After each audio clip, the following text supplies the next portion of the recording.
sa pamamagitan ng kanyang anak na si Yesu Cristo.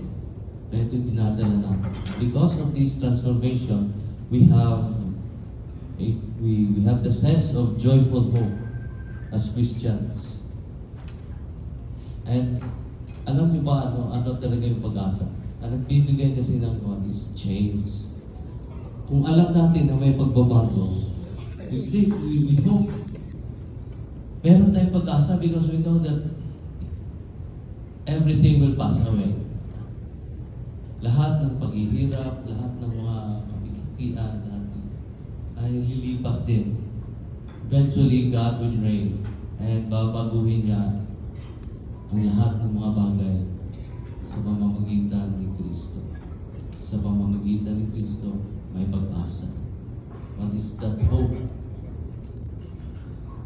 Last sharing is, alam niyo ba mga kapatid na because of the Santo Niño, the first permanent settlement of the Augustinian order sa United States is in Philadelphia, which is St. Augustine Church.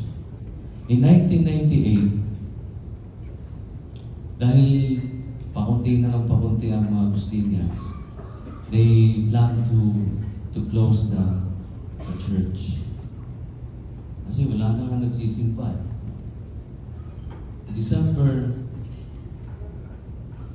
1990, may mga Pilipino na nagdala ng Santo Niño.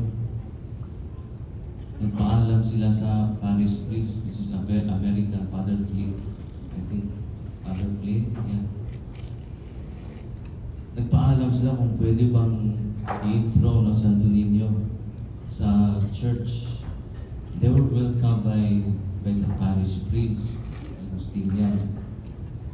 Eventually, nabuhay ang simbahan dahil doon na yung mga Pilipino. And every year, meron nasa atas ng sinulog. So, buhay na buhay. May pag-asa. Because of the Santo Niño. Dala-dala ng mga Pilipino. Yung pananampalataya nila, the faith, the devotion to the Santo Niño. Yun ang nagbigay ng pag-asa sa parokya. Ngayon, malakas na yung simbahan, marami ng Pilipino. That's why there's a MOA between the Filipino province and the Agustinian province of Villanueva. So doon nag-aaral si Pope